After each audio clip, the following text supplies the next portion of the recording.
ಪ್ರತಿಯೊಂದು ಗ್ರಹವು ನಕ್ಷತ್ರ ಬದಲಾವಣೆ ಆದಾಗ ಅಥವಾ ಪ್ರತಿಯೊಂದು ಗ್ರಹವು ಯಾವ ನಕ್ಷತ್ರದಲ್ಲಿ ಸಂಚಾರ ಮಾಡುತ್ತದೆ ಎಂಬುದರ ಆಧಾರದ ಮೇಲೆ ಈ ಎಲ್ಲಾ ವಿವರಗಳನ್ನ ತಮ್ಮ ಮುಂದೆ ತರುತ್ತಿದ್ದೇನೆ. ಆತ್ಮೀಯರೇ, ತಮಗೆಲ್ಲ ಆಸ್ಟ್ರೋ ಸೀಕ್ರೆಟ್ ಬೈ ಶಿವ ಚಾನಲ್ಗೆ ಆತ್ಮೀಯ ಸ್ವಾಗತ. ನಾನು ಕಳೆದ ಹಲವು ದಿನಗಳಿಂದ ಜ್ಯೋತಿಷ್ಯದಲ್ಲಿ ನಾನು ಕಲಿತ ಹಲವಾರು ವಿಷಯಗಳನ್ನ ಕನ್ನಡದಲ್ಲಿ ತಮ್ಮ ಮುಂದೆ ತರುತ್ತಿದ್ದೇನೆ. ಈ ಎಲ್ಲಾ ವಿವರಗಳನ್ನ 12 ರಾಶಿ ಅಥವಾ ಲಗ್ನಗಳ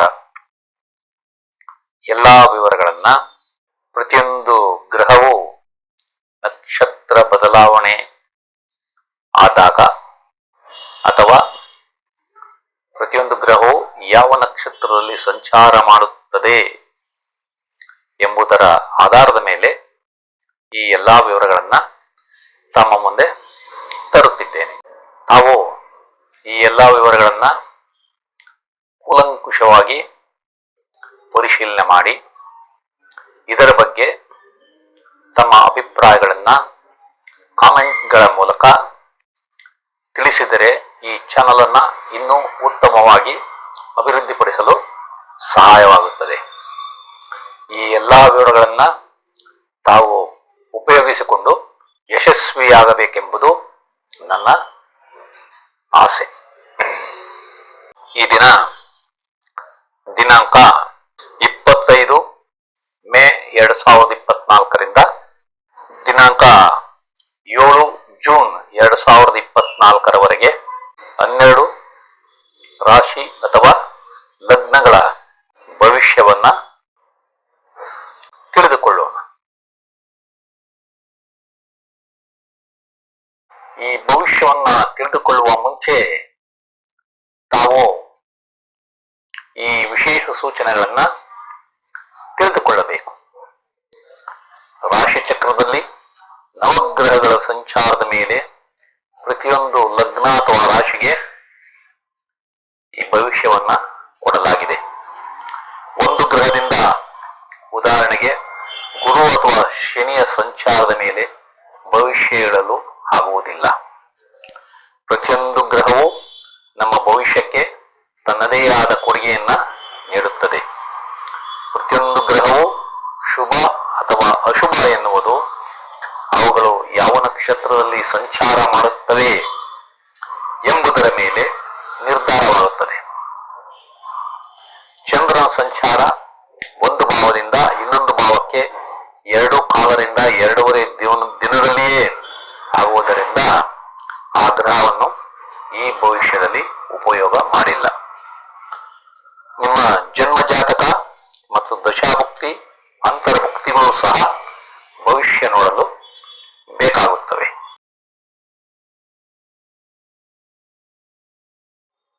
ಈಗ ಸಿಂಹ ರಾಶಿ ಅಥವಾ ಲಗ್ನದ ಭವಿಷ್ಯವನ್ನ ತಿಳಿದುಕೊಳ್ಳೋಣ.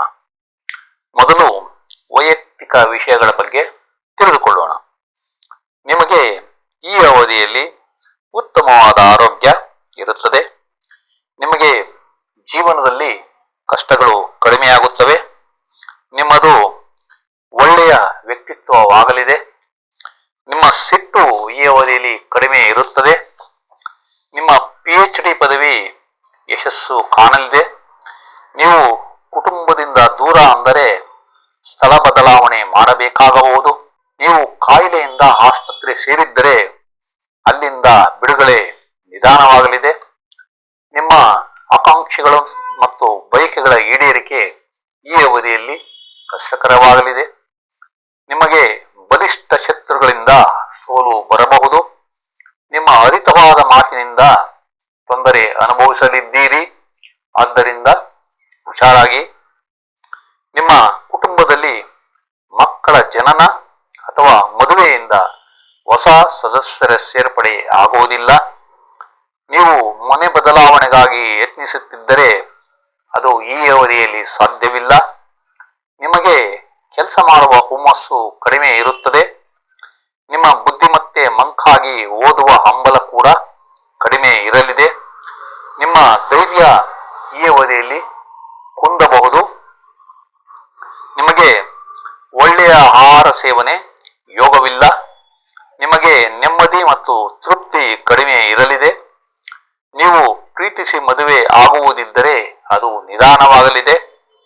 ನಿಮ್ಮ ಮೊದಲ ಮಗುವಿನ ಗರ್ಭಧಾರಣೆ ನಿಧಾನವಾಗಲಿದೆ. ನಿಮಗೆ ಲಲಿತ ಕಲೆಗಳ ಕಲಿಕೆ ಮತ್ತು ಅದರಲ್ಲಿ ಯಶಸ್ಸು ಕೂಡ ನಿಧಾನವಾಗಲಿದೆ. ನಿಮ್ಮ ಆಯುಷ್ಯಕ್ಕೆ ತೊಂದರೆ ಬರಬಹುದು, ಜಾಗ್ರತೆ. ನಿಮಗೆ ಕಷ್ಟಪಡದೆ ಲಾಭವಿಲ್ಲ. ನಿಮಗೆ ಬಲಿಷ್ಠ ಶತ್ರುಗಳ ಕಾಟ ಜಾಸ್ತಿಯಾಗಲಿದೆ. ನಿಮ್ಮ ಸಾರ್ವಜನಿಕ ಗೌರವ, ಹೆಸರು ಮತ್ತು ಖ್ಯಾತಿಗೆ ಕುಂದು ಬರಬಹುದು. ನಿಮಗೆ ಜವಾಬ್ದಾರಿಗಳು ಹೆಚ್ಚಾಗುತ್ತವೆ. ನಿಮ್ಮ ಕಳ್ಳತನವಾದ ವಸ್ತುಗಳು ಈ ಅವಧಿಯಲ್ಲಿ ಸಿಗುವುದಿಲ್ಲ. ಈಗ ಹಣಕಾಸು ಮತ್ತು ವ್ಯವಹಾರದ ಬಗ್ಗೆ ತಿಳಿದುಕೊಳ್ಳೋಣ. ನಿಮಗೆ ದತ್ತಿ ಸಂಸ್ಥೆಗಳ ಸಹಾಯ ಸಿಗಲಿದೆ. ನಿಮ್ಮ ಹೂಡಿಕೆಗಳಲ್ಲಿ ಯಶಸ್ಸನ್ನ ಕಾಣುತ್ತೀರಿ. ನಿಮ್ಮ ಸಾಲ ಮರುಪಾವತಿ ಸುಲಭವಾಗಲಿದೆ. ನೀವು ವಿದೇಶದಲ್ಲಿ ವಾಸ ಮತ್ತು ಅಲ್ಲಿ ಯಶಸ್ಸನ್ನ ಕಾಣುತ್ತೀರಿ. ನಿಮ್ಮ ಸ್ನೇಹಿತರು, ಹಿಂಬಾಲಕರು ಮತ್ತು ಸಹೋದ್ಯೋಗಿಗಳಿಂದ ಕಿರಿಕಿರಿಯನ್ನ ಅನುಭವಿಸುತ್ತೀರಿ. ನಿಮ್ಮ ವಿದೇಶಿ ಸಹಭಾಗಿತ್ವ ಕಷ್ಟವಾಗಲಿದೆ. ನಿಮಗೆ ಲಾಭಕ್ಕಿಂತ ನಷ್ಟ ಜಾಸ್ತಿ, ಹುಷಾರಾಗಿರಿ. ನಿಮ್ಮ ಹಣಕಾಸು ಮತ್ತು ಸಂಪತ್ತು ಈ ಅವಧಿಯಲ್ಲಿ ವೃದ್ಧಿಯಾಗುವುದಿಲ್ಲ. ನೀವು ಈ ಅವಧಿಯಲ್ಲಿ ಬಂಗಾರದ ಒಡವೆಗಳನ್ನ ತೆಗೆದುಕೊಳ್ಳಲು ಆಗುವುದಿಲ್ಲ. ನಿಮ್ಮ ಸ್ಟಾಕ್ ಮತ್ತು ಶೇರ್ಗಳ ವಹಿವಾಟು ನಷ್ಟ ಅಥವಾ ಅಲ್ಪ ಯಶಸ್ಸು ಕಾಣುತ್ತದೆ. ನಿಮಗೆ ಕೋರ್ಟ್ ಕೇಸ್ಗಳು ಮತ್ತು ಬೇಡದ ಸಾಲಗಳು ಅಂಟಿಕೊಳ್ಳಬಹುದು. ನೀವು ಕೋರ್ಟ್ ಕೇಸ್ಗಳನ್ನ ಹಾಕಿದ್ದರೆ ಅದರಲ್ಲಿ ವಿಫಲವಾಗುವ ಸಂಭವ ಇದೆ. ನಿಮ್ಮ ಪತ್ರ ವ್ಯವಹಾರಗಳ ಯಶಸ್ಸು ಕೂಡ ನಿಧಾನವಾಗಲಿದೆ. ನೀವು ಅಗ್ರಿಮೆಂಟ್ಗಳ ಸಹಿಗಾಗಿ ಯತ್ನಿಸುತ್ತಿದ್ದರೆ ಅದು ನಿಧಾನವಾಗಲಿದೆ.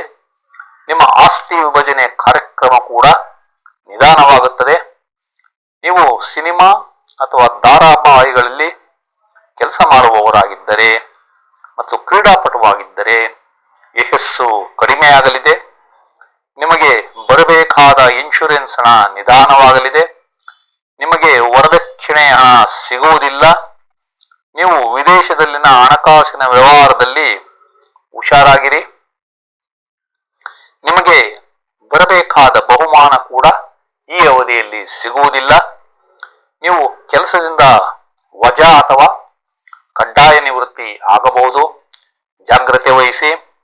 ನಿಮ್ಮ ವೃತ್ತಿಯಲ್ಲಿ ಬಡ್ತಿ ಮತ್ತು ನೇಮಕಾತಿ ವಿಳಂಬವಾಗಲಿದೆ. ನಿಮ್ಮ ಕೆಲಸದಲ್ಲಿ ವರ್ಗಾವಣೆ ಸಾಧ್ಯತೆ ಇಲ್ಲ. ನಿಮಗೆ ಸರ್ಕಾರದಿಂದ ಸಿಗಬೇಕಾದ ಸನ್ಮಾನ ತಪ್ಪಬಹುದು.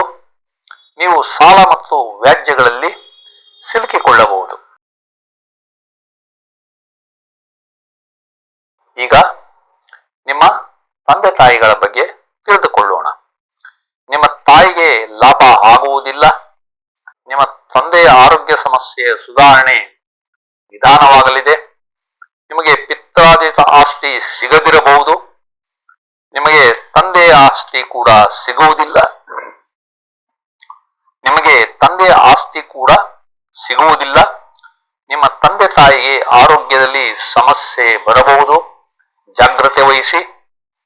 ನಿಮ್ಮ ತಂದೆಯ ಆಸ್ತಿಯಿಂದ ತೊಂದರೆಯನ್ನು ಕೂಡ ಅನುಭವಿಸುತ್ತೀರಿ. ನಿಮ್ಮ ತಾಯಿಯ ಶತ್ರುಗಳಿಂದ ತೊಂದರೆ ಕೂಡ ಬರಲಿದೆ. ಈಗ ನಿಮ್ಮ ಮಕ್ಕಳ ಬಗ್ಗೆ ತಿಳಿದುಕೊಳ್ಳೋಣ. ನಿಮ್ಮ ಹಾಸ್ಟೆಲ್ನಲ್ಲಿರುವ ಮಕ್ಕಳು ಯಶಸ್ಸು ಕಾಣುತ್ತಾರೆ. ನಿಮ್ಮ ಮಕ್ಕಳಿಗೆ ವೃತ್ತಿಪರ ಯಶಸ್ಸು ಸಿಗುವುದಿಲ್ಲ. ಈ ಅವಧಿಯಲ್ಲಿ ನಿಮ್ಮ ಮಕ್ಕಳಿಗೆ ಉತ್ತಮವಾದ ಆರೋಗ್ಯ ಇರುತ್ತದೆ.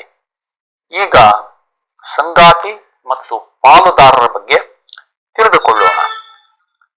ನಿಮ್ಮ ಸಂಗಾತಿಯ ಜೊತೆ ಉತ್ತಮ ಸಂಬಂಧ ಹೊಂದುತ್ತೀರಿ. ನಿಮ್ಮ ಪಾಲುದಾರರ ಜೊತೆ ಸಾಮರಸ್ಯದ ಕೊರತೆ ಉಂಟಾಗಲಿದೆ.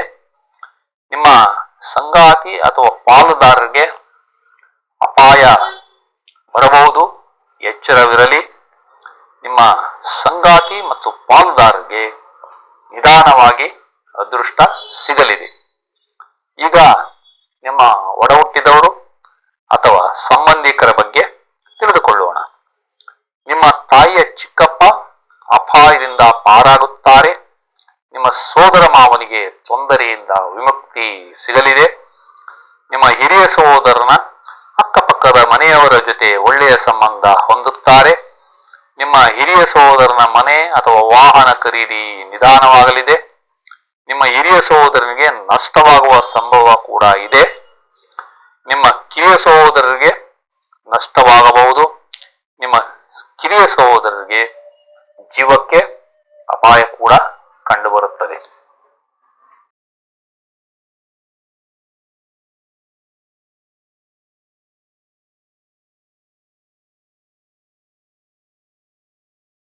ಈ ಎಲ್ಲಾ ವಿವರಗಳು ನಮಗೆ ಇಷ್ಟವಾದರೆ ಈ ಚಾನಲ್ ಅನ್ನ ನಮ್ಮ ಬಂಧು ಮಿತ್ರರಿಗೆಲ್ಲ ಶೇರ್ ಮಾಡಿ, ಅವರು ಸಹ ಈ ಚಾನಲ್ಗೆ ಸಬ್ಸ್ಕ್ರೈಬ್ ಆಗುವಂತೆ ಮಾಡಿ ಪ್ರೋತ್ಸಾಹ ನೀಡಬೇಕೆಂದು ತಮ್ಮಲ್ಲಿ ಕಳಕಳಿಯಿಂದ ಕೋರುತ್ತಿದ್ದೇನೆ. ವಂದನೆಗಳು.